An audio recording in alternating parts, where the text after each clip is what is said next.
यहाँ पर 14वें अध्याय का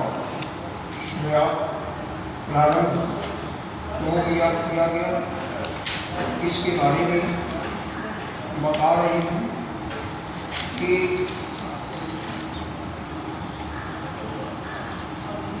तीसरे पिछले अध्याय में बताया गया कि पुरुषा प्रकृति स्थितो ही भूते प्रकृति जान पुराण, प्रकृति के अंदर ही स्थित होता हुआ यह पुरुष प्रकृति के गुणों से आसक्त होकर के गुण संघर्ष संग का मतलब आसक्त होता, आसक्त उससे होकर के सत और असत नाना प्रकार के गुणों में उत्पन्न होता है, उसमें क्षण करता है।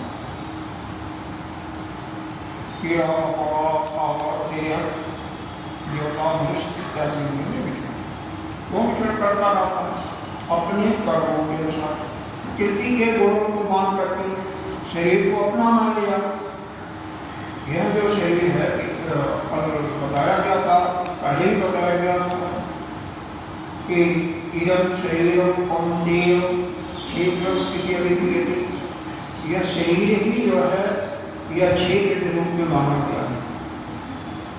हालांकि श्लोक अध्याय में तो यह क्षेत्र है, क्षेत्र का मतलब खेती, जहाँ पर जैसे खेती होती है, खेती को हम क्षेत्र, तो खेती में बीज बोते हैं और फलस्वरूप फल उत्पन्न होता है। इसी प्रकार से इस क्षेत्र में इस शरीर के माध्यम से जो आप कर्म करते हो वो एक प्रकार से बीज है, आप और पुण्य का, धर्म और अधर्म का, उसके अनुसार आपको उसके फल की प्राप्ति होती है। सुनाई नहीं दे रहा क्या? सुनाई नहीं किसी दे रहा? बोलना पड़ेगा हमसे, इधर बात करने से लाभ नहीं मिलेगा। हाँ, मतलब कोई भी समस्या है तो आपको स्पष्ट रूप से कहना पड़ेगा, ठीक है? अब हमें मालूम होगा कि क्या होगा, हमें क्या पता चलेगा। तो यह प्रकृति के जो गुण हैं शतरजतम, इन्हीं गुणों के कारण वह इससे लिप्त हो जाता है, यानी विशेष संग कर लेता है, आसक्त हो जाता है, और उसके कारण ही वह नाना प्रकार की योनियों में भ्रमण करता है। तो अब प्रश्न ये आता कि अंतिम श्लोक में 13वें में उपसंहार करते हुए बता दिया कि जो क्षेत्र और क्षेत्र के भेद को ठीक ठीक जान लेता है ज्ञान के साथ में, ज्ञान चक्षु से और उनकी विशेषताओं को जो ठीक ठीक जान जाता है, वही प्राणी इस प्रकृति से यानी शरीर से मोक्ष की प्राप्ति करता है, अर्थात उस परम ज्योति को प्राप्त करेगा। तो अब इसमें बताना है 14वें अध्याय में कि कैसे यह मोक्ष को प्राप्त होता है। इस 14वें अध्याय में मुख्य रूप से 3 विषयों पर चर्चा की है। पहला विषय जो है यह प्रकृति और ज्ञान की महिमा, प्रकृति पुरुष क्या है और ज्ञान की महिमा, इसके बारे में बताया जा रहा है। प्रकृति और पुरुष, और सांख्य योग में सांख्य दर्शन में जो बताया गया है कि प्रकृति और पुरुष स्वतंत्र हैं, पुरुष अनेक, उनकी चर्चा नहीं की जा रही है, बल्कि यहाँ पर एक प्रकार से जीव की और इस शरीर की चर्चा। जगत की उत्पत्ति कैसे हुई उसके बारे में चर्चा। फिर दूसरा प्रकरण इसमें आएगा 5 से 18वें श्लोक तक, यानी करीब 14 श्लोकों में चर्चा है। प्रकृति के जो 3 गुण होते हैं सत्वरजतम, उन्हीं के गुणों का वर्णन, और फिर आगे 19वें से अंत तक भगवत प्राप्ति का साधन क्या होना चाहिए, और जो पुरुष मुक्त हो जाता है, जो मुक्त हो गया, मोक्ष को प्राप्त कर लेता है, उसका लक्षण क्या है। तो इस प्रकार से इन 3 विषयों का इसमें चर्चा किया। यह मुक्त पुरुष का लक्षण पहले ही दूसरे अध्याय में बताया गया। तो स्थित प्रज्ञ का लक्षण करीब 18 श्लोकों में बताया गया, 55 से 72 तक लेकर के। फिर 12वें अध्याय में जो भक्ति अध्याय है, भक्ति योग का, उसमें भी जो भक्त होता है उसके लक्षणों की बात की गई।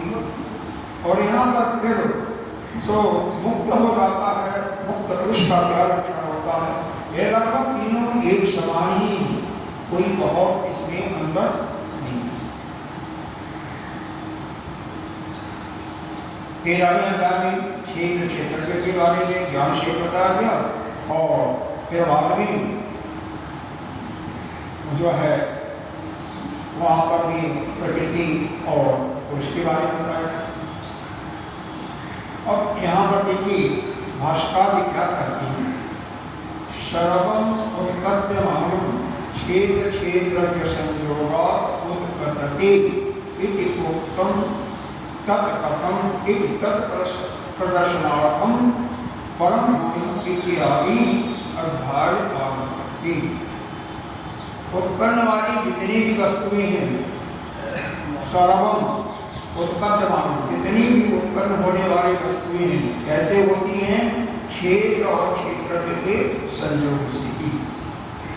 दूसरे शब्दों में, आसान शब्दों में अगर समझना चाहें तो शरीर और शरीर का विभाग का भी बताया गया। और ये जो इसके अंदर जीव है, जिसको आपने जीव माना है, उसी को यहाँ पर पुरुष कहा जा रहा है या क्षेत्र के लिए। उन्हीं दोनों के संयोग से यह उत्पत्तियां होती हैं, सृष्टि की उत्पत्ति। अब उसको दर्शनार्थ का मतलब होता है उसको दिखाने के लिए, उसको समझाने के लिए।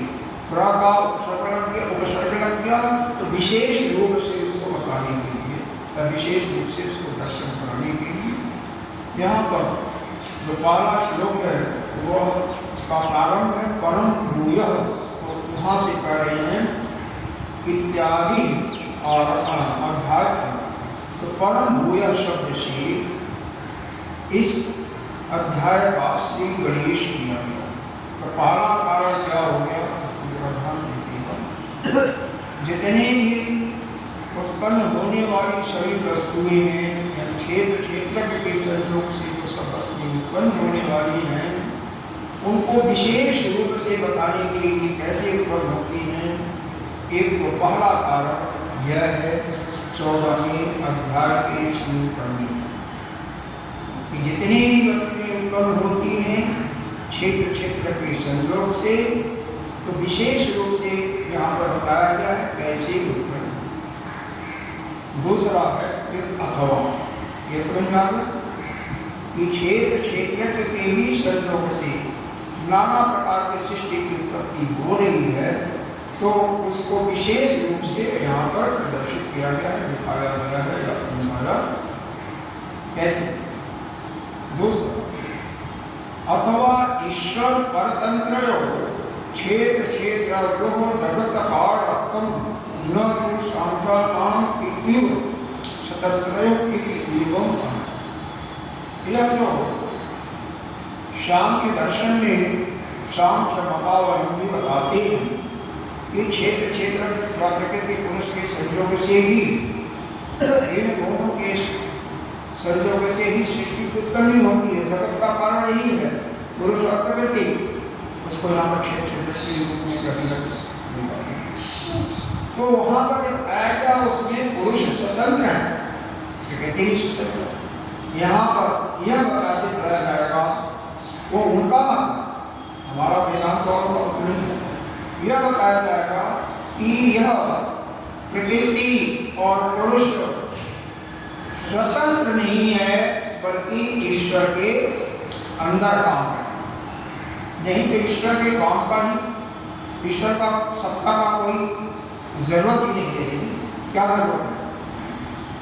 ईश्वर की सत्ता की क्या जरूरत है? जो अपने आप ही स्वतंत्र रूप से प्रकृति और पुरुष काम करते हैं, सृष्टि की उत्पत्ति हो रही है, उसकी ईश्वर का क्या कोई रुका हुआ नहीं है। शाम के दर्शन वाले ईश्वर को मानते भी नहीं, अलग अलग देवताओं को मानते हैं। यही आपके कर्म कांड जो है वो भी अलग अलग देवताओं को मानता है, ईश्वर को, परमात्मा को, भगवान को नहीं मानता। हर एक का अलग अलग सिद्धांत है। क्यों? कोई भी कर्म करो, देवता प्रसन्न हो जाएगा तो जो चाहिए वो मिल जाएगा। तो उसे भगवान का क्या रोल है? उनका करना। यहाँ पर पहला सिद्धांत यह दिया कि क्षेत्र क्षेत्र के शरीरों से जितनी भी वस्तुएं सर्वत्र वस्तु जो उत्पन्न होती हैं, तो उनको विशेष रूप से यहाँ पर बताया गया। ऐसे दूसरा कारण क्या कि यह जो क्षेत्र क्षेत्र है जगत के कारण तो हैं, लेकिन ऐसा न कहीं लोग भ्रम में पड़ जाए कि जैसे सांख्य दर्शन मानता है कि पुरुष प्रकृति स्वतंत्र है, तो इसको यह स्वतंत्र मानना न स्वीकार करने लगे। तो यह बताया गया कि यह दोनों स्वतंत्र नहीं है, बल्कि ईश्वर के अंतर्गत ही काम करते हैं, अर्थात ईश्वर से करते हैं। एक दो कारण हो, 5 प्रश्न हैं, 7 प्रश्न हैं। 2 कारण तो यह हो, एक तो क्षेत्र क्षेत्र के माध्यम से जो सृष्टि की उत्पत्ति होती है वह कैसे होती है, विशेष रूप से उसको। दूसरा बताया गया कि क्षेत्र क्षेत्रज्ञ पुरुष और प्रकृति जैसे सांख्य दर्शन करते हैं वैसे स्वतंत्र नहीं है, बल्कि ईश्वर के माता उनके अंतर्गत काम करते हैं। और आगे देखिए 5 प्रश्न। अगला यह है प्रकृति तम गुणेश च संगः संसार कारणम इति उक्तम। यह कहा गया कि प्रकृति में स्थित होकर के ही यह उसमें आसक्त होकर के ही पुरुष काम करता रहता, जैसे कि शरणार्थियों का एक बार पुनः अवलोकन कर सकते हैं कि पुरुष प्रकृति इसको ही भूंकते मतलब भोगता भोग करता है। प्रकृति ज्ञान गुणा, प्रकृति के समस्त गुणों का भोग करता हुआ यह पुरुष प्रकृति में ही स्थिर होता है। कारण गुण संघर्ष और उनके गुणों से आसक्त होकर के सत और सत गुणों में उच्च और नीच में तो यही यहाँ पर कहा रहा है। प्रकृति में स्थित जो गुण है जिनके साथ वह संग करता है वही संसार का कारण है। ठीक है, तो कौन से गुण ऐसे हैं जो कि उसको आसक्ति करते हैं? वो कौन कौन गुण हैं जो पुरुष को प्रकृति के साथ आसक्त करते हैं, जिससे वो बढ़ता है? दूसरा, वह गुण कैसे बांधते? तस्मिन् गुणे कथम संगः, वह गुण गुरु में कैसे आसक्त हो? एक तो यह हो गया कि प्रकृति के गुण कौन कौन हैं। दूसरा, उन गुणों के साथ वह कैसे पुरुष बनता है। तीसरा है कथम वाते अधनाति इति गुणेभ्यः, वह प्रकृति के गुण जो हैं उस पुरुष को कैसे बांधते हैं। बांधते हैं तो कैसे बांधते हैं? मोक्षणम, चौथा क्या है? मोक्षणम कथम स्यात्, तो उस बंधन हो गया, बंधन का स्वरूप बताया जा रहा है। तो बंधन से मुक्त होने का भी तो कोई रास्ता होगा, तो मुक्त कैसे होगा? फिर मुक्तस्य च लक्षणम वक्तव्यम इति एव, फिर जो मुक्त हो जाते हैं पुरुष उनके लक्षण देखो। इसको अच्छी तरह से, क्योंकि जब प्रश्न हम मान लीजिए आपको पेपर में आता है प्रश्न ठीक से समझ में नहीं आया तो उसका उत्तर आप अच्छी तरह से नहीं दे सकते। उसी प्रकार से इन प्रश्नों को जब तक आप ठीक ठीक नहीं समझोगे तो आगे जो उनका आंसर बताया जाएगा, उत्तर, वह समझ से बाहर उड़ जाएगा, ऊपर पर चला जाएगा। पहला क्रिया बताया गया, क्षेत्र क्षेत्रज्ञ के माध्यम से यह जो समस्त उत्पन्न होने वाले जो पदार्थ हैं उनको कैसे उत्पन्न होते हैं उनका विशेष प्रकार से इसके विषय में बताया। दूसरा बताया गया कि यह क्षेत्र क्षेत्रज्ञ जो सृष्टि की रचना करते हैं वह जो सांख्य दर्शन वालों ने पुरुष प्रकृति को स्वतंत्र बताया, यहाँ पर स्वतंत्र नहीं है बल्कि ईश्वर के अधीन होकर के काम करता है। तीसरा, गुणों के अनुसार प्रकृति में मनुष्य गुणों के अनुसार रह करके गुणों में स्थित होकर के ही जब प्रकृति में स्थित होता है उसके गुणों से बढ़ेगा। जैसे एक परिवार में कोई स्थित है, यहाँ आश्रम में हम कई लोग स्थित हैं, तो एक दूसरे के गुणों का प्रभाव तो बढ़ेगा, एक दूसरे के श्रम का प्रभाव बढ़ेगा तो बढ़ेगा। तो पहला तो यह है कि प्रकृति के कौन कौन से गुण हैं, कितने गुण हैं, कौन कौन से। दूसरा है कि वह कैसे वह पुरुष जो है उसमें आसक्त होता है, यानी गुण उसको किस प्रकार से बांधते हैं, गुण कितने हैं, तीसरा प्रश्न। फिर चौथा प्रश्न, कैसे वह बांधते हैं या कैसे वह उसमें पुरुष आसक्त होता है। चार प्रश्न बन गया। पांचवा प्रश्न है, अगर उसमें आसक्त हो गया तो बंधन बढ़ गया, तो बंधन का स्वरूप क्या है, बंधने का स्वरूप क्या है। फिर छठा प्रश्न हो जाएगा, बढ़ गया भाई इससे मुक्त होने का भी कोई रास्ता तो होगा। जैसे मान लो किसी को मान दिया जाए तो उसके बंधन को छुड़ाने का भी तो कोई उपाय होगा ना, उसे बढ़ेगा नहीं उपाय है। फिर सातवां, जो मुक्त हो गया इस संसार के बंधन से, प्रकृति के गुण से बधा हुआ, तो अपने को बधा हुआ महसूस करता था और मुक्त हो गया, तो उन पुरुषों की लक्षण। ठीक है, यह सात प्रश्न अगर समझ में आ गया तो आगे चलते। इसके पहले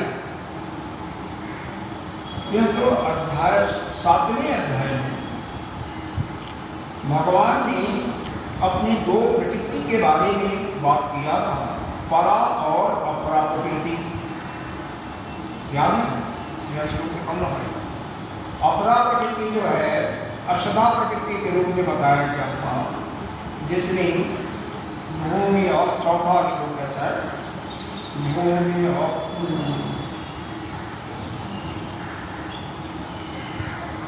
भूमि और अनलम वायु हम मनो भक्ति बुद्धि वचो अहंकार भिन्ना प्रकृति अष्ट। यह 8 तत्व से युक्त उस ईश्वर की अपरा प्रकृति जो कि जड़ है, जिसमें 5 महाभूतों को लिया गया, समष्टि मन, समष्टि बुद्धि और अहंकार को लिया गया। दूसरा 5वें श्लोक बताया गया, अपरिज्ञेयम् इति तु अन्यान् प्रकृतिं विद्धि निःपरं जीवभूतां महाभावो जैनं धारितो। परा प्रकृति एक दूसरी प्रकृति है, परा प्रकृति जो कि सबको समस्त संसार को धारण करती है, क्योंकि वह जीव जो होता है इस शरीर में रहता है, वही जीव वास्तव में वह जीव नहीं है, लेकिन इस शरीर को अपना मानता हुआ इसके गुणों से आसक्त हो जाता है। जैसे अभी पीछे की बातें सुन रहे हैं, इसलिए इसको अपने मानने लगता है और इसके गुणों के अनुसार करता होता और तो वो अपना मानने लगता है और वो तो यह दोनों प्रकृति के बारे में बताया गया था वहाँ पर। उसी को और स्पष्ट करने के लिए यह पहला श्लोक शुरू किया जा रहा है। श्री भगवान वाच। प्रश्न याद करना चाहिए, प्रश्न भूल गए तो प्रश्न याद, प्रश्न किया। प्रश्न पहला श्लोक क्या बताते हैं भगवान, परम भूयः प्रवक्ष्यामि ज्ञानानां ज्ञानम् उत्तमं यत् ज्ञात्वा मुनयः सर्वे परां सिद्धिं विदुः। मतलब यहाँ पर ज्ञान को क्या बता रहे हैं? पराम दो विशेषण दिया, परा और उत्तमम। वह ज्ञान जो है कैसा है? उत्तम भी है, श्रेष्ठ भी है और परम ज्ञान है। और क्या है? पद विषयक है, पद वस्तु विषयक होने से परम है। कह रहे हैं कि जो पीछे गुण बताए गए ईश्वर गुण, वह गुण को जब इत्यादि कर्मों में करने के लिए, अंतःकरण के शुद्धि के लिए उपयुक्त है।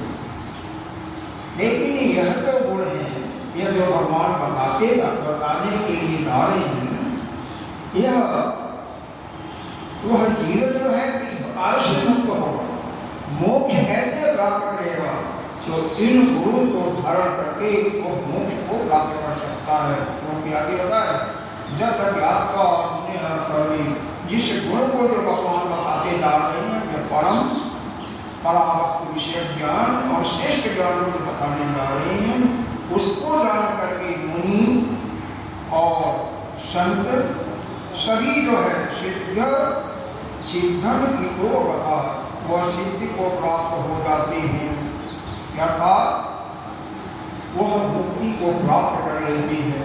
इसको भगवान कह रहे हैं परम भूय प्रवक्ष्यामि। उसको बहुत समझा करके आपको मैं बताऊंगा।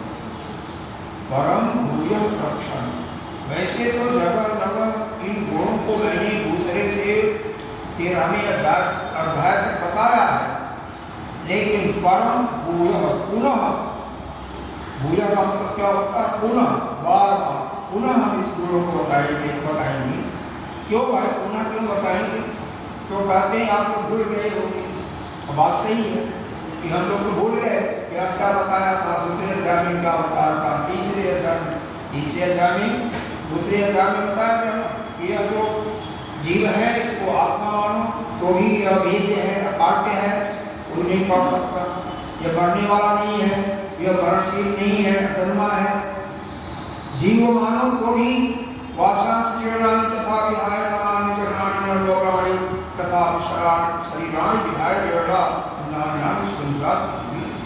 तो ही पुरानी वस्त्र को जैसे उतार करके हम नया वस्त्र धारण करते हैं, वैसे ही एक शरीर को छोड़ करके दूसरा शरीर धारण करते हैं। फिर यही बताया शरीर तो मरणशील है, तो जो भी पक्का ही है, निश्चित है, उसके लिए शोक क्या करना? तो इसको आप शरीर को अपना आत्मा मानो, जीव को मानो या आत्मा को मानो, किसी की दृष्टि से शोक नहीं करना। और जो ऐसे इस प्रज्ञ हो जाते हैं, उनके लक्षणों की विवेचना करें, कैसे होना चाहिए।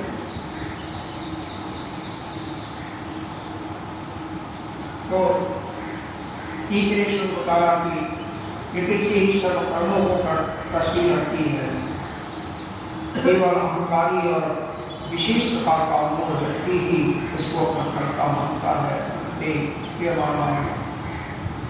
कर्माणि सर्वस्व अहंकार करता।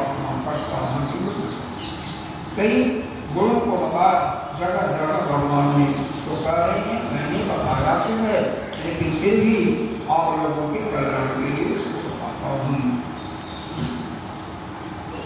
और जिस ज्ञान को प्राप्त करके मुनि और यह संतजन, जो मुनि का मतलब जो मनन करता है, चिंतन करता है, कोई भी जो चिंतन करता है भगवान के गुणों का, उनके जाप का, वो मुक्त होगा। तो यहाँ पर क्या बताया है? भाष्यकार क्या कहते हैं? भूयः पुनः पूर्वेषु सर्वेषु अध्यायेषु असकृत उत्तम अपि प्रवक्ष्यते।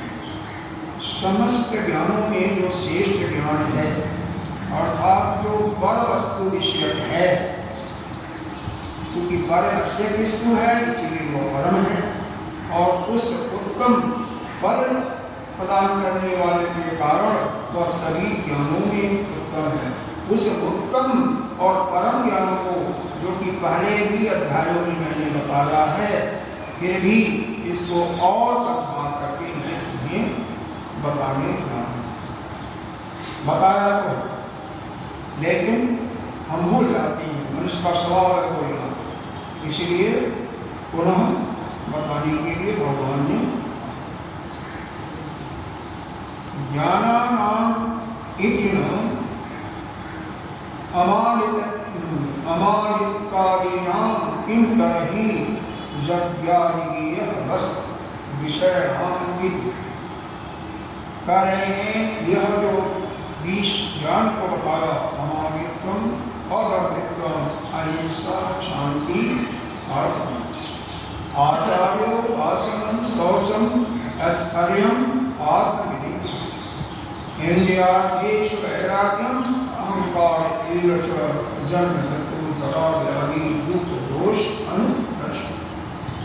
देखो पहले बात यह है, जो भगवान ने ज्ञान को बताया है, एक तो उसको हमें आना चाहिए, हमें भूलना नहीं चाहिए। दूसरा, फिर उसका स्मरण करते हुए अपने चित्त में बैठा करके उसके अनुसार कर्म करना चाहिए। अब जब हमें याद ही नहीं है कौन कौन भगवान ने बताए हैं इस 13वें अध्याय में, तो हम उसको अनुभव कैसे करेंगे? हम उस पर कैसे इसको फॉलो एक्शन लेंगे? कैसे उस गुण के अनुसार अपने जीवन की प्रक्रिया को रखेंगे? कैसे हम अपने जीवन को उस गुण के अनुसार चलाएंगे? पहले तो मालूम तो हो, वह हर समय जब याद होगा, कभी तो कोई कर्म करना होगा, तो वह गुण का आप ध्यान करते हुए और धीरे धीरे अभ्यास में आ जाएगा, तो उसके अनुसार आप चलते हैं।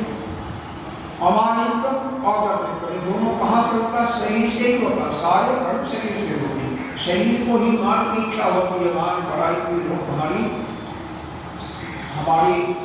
पूजा करें, हमें माला बनाने इत्यादि दिखावटी जो करता है कि वो कर नहीं रहा है पूरा ध्यान, लेकिन दूसरों को दिखाने के लिए वो भी गंभीर शरीर से भी होता, मन से भी होता है, लेकिन शरीर से जाती।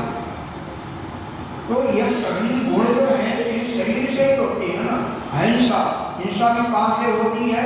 शरीर से तो हिंसा करता है। तो इस प्रकार से उन 20 गुणों को याद करते हुए कि कैसे, कहाँ से वह जो भगवान ने बताया है कहाँ से होता है और किस प्रकार हम रोक सकते हैं। अमानित्वम, अदम्भित्वम, अहिंसा, शांति, अर्जुन। एक लाइन का ही हम 5-7 लोगों की बात कर लेते हैं, बाकी आप ध्यान रखिएगा, क्योंकि सभी कई बार बता दिया गया।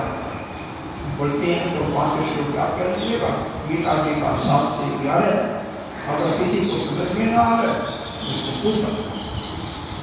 हिंसा का मतलब बताया गया था कि मन, वाणी और शरीर तीनों से किसी को दुख नहीं पहुंचाना। ऐसा कोई कर्म नहीं करना जो किसी को कष्ट पहुंचे, कोई हिंसा, चाहे वह शरीर से हो, वाणी से हो, मन से हो। शांति, क्षमा करना। यदि आप क्षमा करने के योग्य हैं तो कोई आपको जैसे भला हुआ कहा तो उसको क्षमा करना, और जब उसके योग्य ही नहीं है, आपके पास शक्ति नहीं, तो क्या क्षमा करोगे? कोई अगर फरमान आप करके एक समाचार खंड है और आपने कहा क्षमा कर दिया, तो वह क्षमा नहीं होता। क्षमा यह होता है कि सामर्थ्यवान आप हैं, उसका जवाब दे सकते हैं, लेकिन फिर भी आप शांत होगा, ऐसा। अर्जुन मतलब सीधा, सरलता,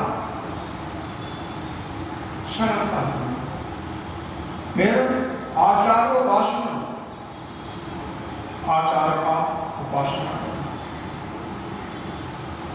क्योंकि आचार्य गुरु का उपासना 3 उपनिषद में भी यही बताया गया है। यस्य देवो पराभक्ति तथा देवो तथा। जैसा वह पराभक्ति अपने आराधने होनी चाहिए ही, और जैसा वहाँ पर वैसे ही आचार्य होना चाहिए। तो ऐसी जब श्रद्धा भक्ति होगी तभी तो वो अपने ज्ञान को आपको आपके हृदय में अंतःकरण में प्रकाशित करेंगे। नहीं अगर होगा तो कैसे करेंगे? शौचम, शौच का बाहर से तो सभी लोग स्नान करते हैं, तीन ब्रेड की पाउडर इत्यादि लगा करके इतना को ठीक कर सकते हैं, लेकिन अंदर से जो ये भरा हुआ है काम सब, उसको भी तो विश्व करना, वही तो हमें किसी से राग कराते हैं, किसी से द्वेष कराते हैं, किसी पर क्रोध कराते हैं। तो हमें उस पर एक एक अवगुणों को सोचते हुए, उनका चिंतन करते हुए उनको निकाल देना चाहिए। कैसे निकालोगे? ये सर्वभूतस्थात्मानं सर्वभूतानि आत्मनि, हमारी ही आत्मा सभी के अंदर है, सभी की आत्मा हमारे अंदर है, हमारे में और अन्य प्राणियों में कोई भेद है ही नहीं है। ऐसा जब ज्ञान हो जाएगा तो किसी से न भाव होगा, न द्वेष होगा, न भय होगा, न किसी पर आप क्रोध करोगे। और जब तक नहीं होगा, अज्ञान से जूझते रहोगे, अज्ञान के अंदर रहोगे, तब तक तो आप करोगे। आश्चर्य, स्थिरता होना चाहिए। देखो एक ड्राइवर होता है ना, अगर उसके पास धैर्य न हो तो वही ड्राइवर की गाड़ी एक्सीडेंट में जाती है, जो कि जिसके पास स्थिरता नहीं होता, धैर्य नहीं होता। तो यह भी एक बहुत बड़ा गुण है। अरे दुख भी हो रहा है शरीर में तो बैठे रहो, तो प्रतीक्षा तो सब स्थिरता रहो। जितना कोई भी जो स्थिर होता है तो आचार को वासना आश्चर्यम और अरे अपने मन और इंद्रियों पर भी तो काबू करो। इंद्रियां अपने आप ही विषयों में बच जाएं, शंकर का वहाँ पर पालन साधन चतुष्टय जैसे पहले बताया गया था, उसका भी पालन होना चाहिए ना। तो कम से कम इंद्रियां और इस प्रकार से एक श्लोक का मैंने पीछे का स्थापना कर रहा। आगे जन्म मृत्यु जरा व्याधि दुख दोष अनुदर्शन नित्य प्रति देखो अवलोकन करो कि हमारे जन्म के समय कितना कष्ट होता है। शास्त्रों में कहा गया है कि 100 बिच्छू एक साथ डंक लगाते हैं, उतना कष्ट होता है। माँ जो मसाला मिर्च खाती है उसका सारा वो बालक ही पर करता है ना, बालक उल्टा लटका होगा ऐसा बताया जाता है। उसी कफ मल में कफ क्या मतलब दुर्गति होती है, उसमें वो उसका सीख। और व्यक्ति का जब शरीर छोड़ता है, पुरुष का जब शरीर छोड़ता, पुरुष इसलिए कोई भी हो, तो हजारों भिक्षुओं को एक साथ करते हुए कष्ट होता है। अरे वो तो कोई ज्ञानी पुरुष होगा, उसी का प्राण निकलने में कोई दिक्कत नहीं होती, और जिसका उदाहरण सशक्त होता है उसका प्राण आसानी से निकल जाता है। बाकी तो जितना ही सोचता रहता है, जितना ही पेशव सांसार में घुसा हुआ है, उसका प्राण उतनी ही जितना आसक्त होता है घर द्वार में, उतना ही उसका प्राण बड़े मुश्किल से, तो कष्ट तो होगा उसको। बुढ़ापे में कष्ट होता है कि नहीं, जब डंडा पकड़ करके शरीर को झुकाते हुए घर जाते हो, बड़े मुश्किल से जाते हो, सड़क पार करने में भी किसी के सहारे की जरूरत होती है। इनको चिंतन करना चाहिए। कोई रोग हो गया तो रोग को कैसे, जो नित्य प्रति चिंतन करेगा वही इस शरीर से वैराग्य कर सकता।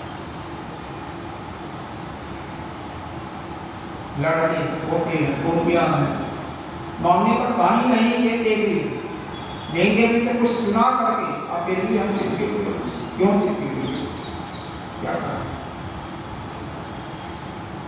है इस प्रकार से इंद्रियार्थेश वैराग्यम अहंकार रजो, अहंकार को सबसे मूल ही है। इंद्रियों से एक एक करके वैराग्य और जन्म मृत्यु जरा व्याधि दुख दोष अनुदर्शन, ऐसा चिंतन करता हुआ व्यक्ति फिर ऐसे ही बाकी 3 श्लोकों में और उनका चिंतन और पढ़ते रहिए क्योंकि फिर भी श्लोक में पढ़ी देता हूँ। आसक्ति तीसरा है अनुषंगम, आसक्ति अनुषंगम पुत्र विहादेशु, पुत्र में घर में और आदि का मतलब जितना भी है धन पत्नी इत्यादि में बहुत ममता नहीं करना, और उनके भले और बुरे में, उनके अच्छे परिणाम में और बुरे परिणाम में भी बस मस्त रहो, अपने मन पर कोई विकार न करो। नित्यं च समाप्यम इष्टा निष्ठा उपपत्तिषु, अच्छा भी हो रहा है बुरा भी हो रहा है, दोनों में एक समान रहो।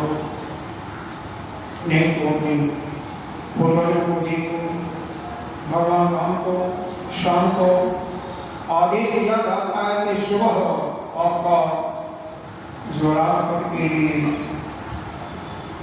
अभिषेक होगा और सुबह 14 वर्ष का वनवास, लेकिन उनके चित्त का जरा सा भी विकार नहीं होता, एक जैसा। ऐसे ही अशुभ परिणाम हो शुभ परिणाम हो, दोनों में एक जैसा।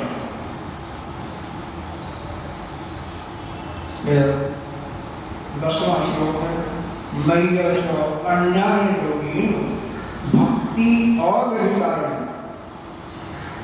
हमारी भक्ति कैसी होनी चाहिए उस अपनी आराध्य की, और मतलब उसके अतिरिक्त और कहीं मन न जाए, एक ही में रहा और विभक्त देश सेवित्वम आरती जन संसदादि। अकेले में रह करके, यहाँ तो अकेले में रहेंगे तो भी क्या देखेंगे, मोबाइल देखेंगे, टीवी देखेंगे, कुछ न कुछ याद करेंगे, चिंतन करेंगे। अरे भूतकाल की याद करो तो भी तो चिंतन कर रहे हो, अकेले कहाँ बैठे हो संसार में हो। भविष्य का कोई सोचता है वो भी तो चिंतन ही है, संसार ही है। विभक्त देश सेवित्वम, इसीलिए सुना होगा कि हमारे ऋषि एकांत स्थान में, अरे अपने घर में भी एकांत कमरा होता है, वहीं पर क्यों लोगों से मिलने जुलने वाले आ रहे हैं, उनसे क्यों कि नहीं, कौन आ रहा है, क्यों आ रहा है, क्या करें, क्या करें, उसके मस्त रहो। और जो भी मस्त रहता है उसी का करना, न तो भूत की चिंता करो, भूत के बारे में सोचो, न भविष्य की चिंता करो। और क्या आरती जन सर लोगों से अपने बारे में बड़ाई सुनने की, अपने अक्षर की बातें सुनने की इच्छा नहीं होनी चाहिए। हमें क्या होता है, लोग हमारी प्रशंसा करें, उसको हम सुने, दूसरे कहें अच्छा। ये विशेष करके संतों में ज्यादा होता है, संत लोग सावधान होते हैं, ये लोग हमें अच्छा कहें, अरे बुरा कहेंगे तो क्या करना। आरती जन संस्कृति, उनसे भी बचना चाहिए। लोग हमारी बड़ाई करेंगे, अरे बड़ाई करेंगे हमारा पुण्य जो होगा वही ले जाएंगे, हमारी बुराई करेगा, हमारे गलत कार्यों को अपमान करेगा, वो हमारे गलत कार्यों को। अंतिम है अध्यात्म ज्ञान में तत्व ज्ञान दर्शन, तत्व का चिंतन, जो महावाक्य है हमारे चार, उनका नित्य चिंतन। और क्या है अध्यात्म ज्ञान में तत्व ज्ञान दर्शन, बस इतने ही। इदं प्रोक्तम यह ज्ञानम की उच्यते, और ज्ञानम तो अन्यथा, इन्हीं को ज्ञान कहा गया है। शुरू हो गए एक तो अध्यात्म का स्वाध्याय करना, सत्संग, यही अध्यात्म है। यानी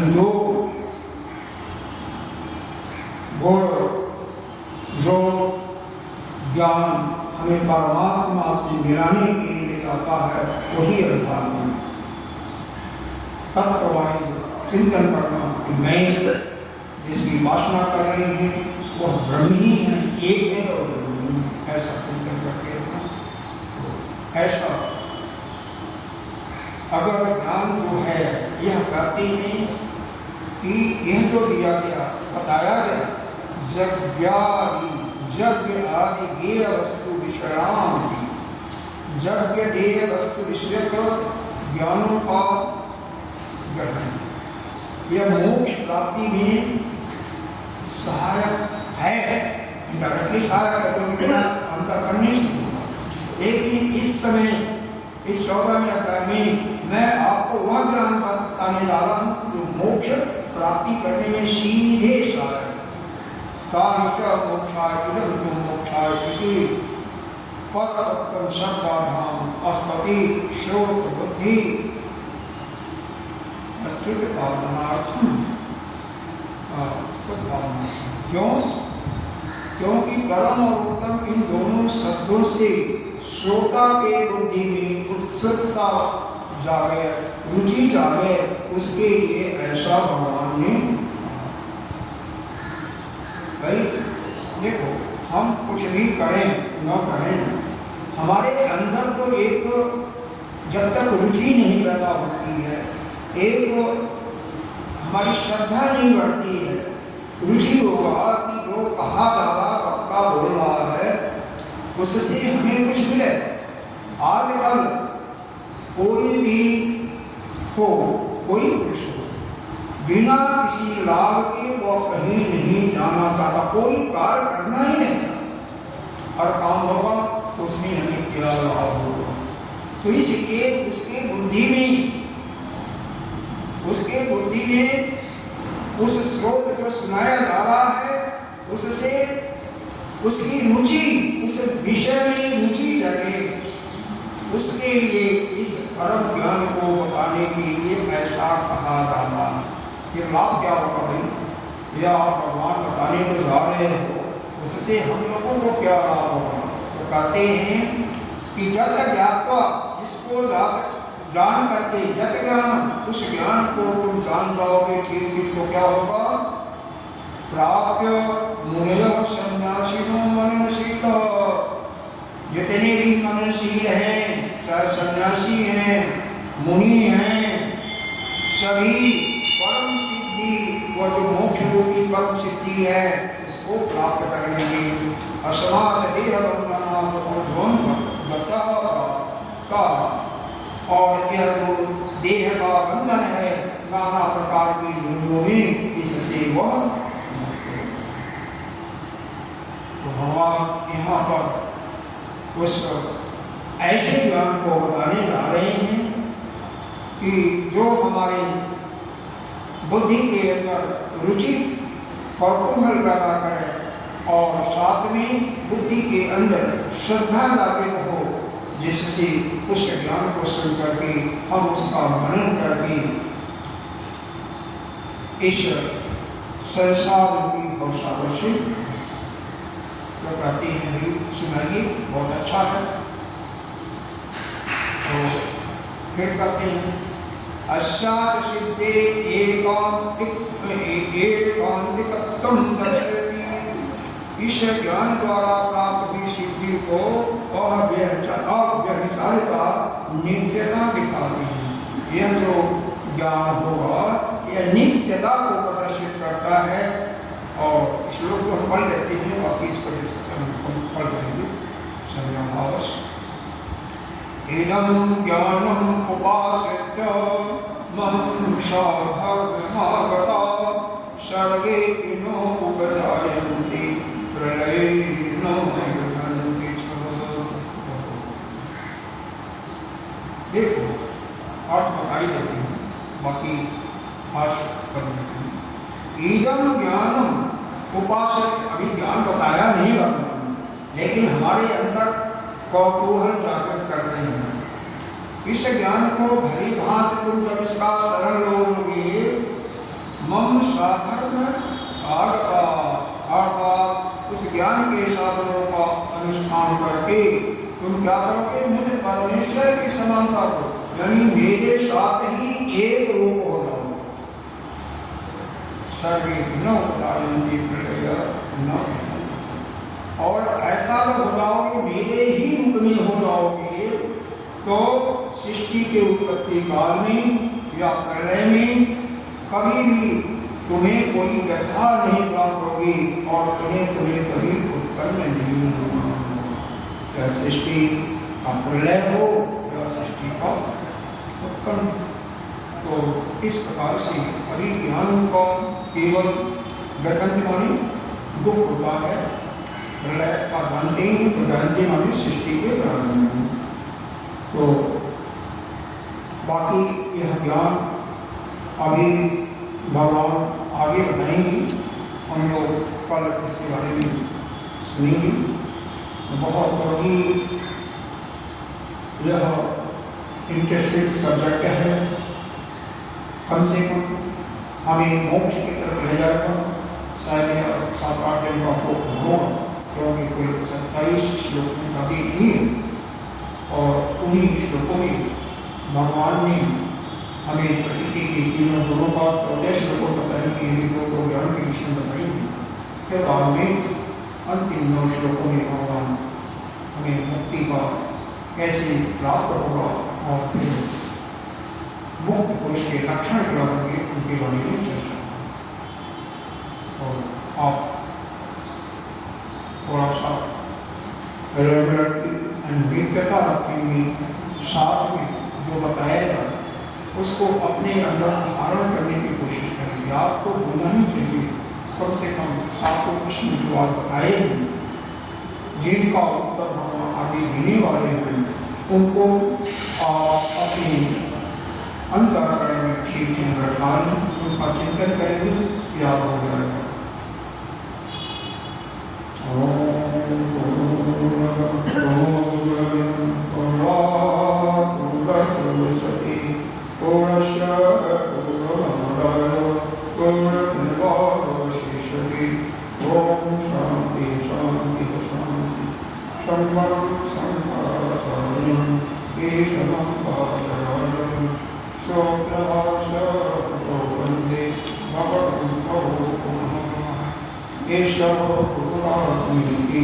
मूर्ति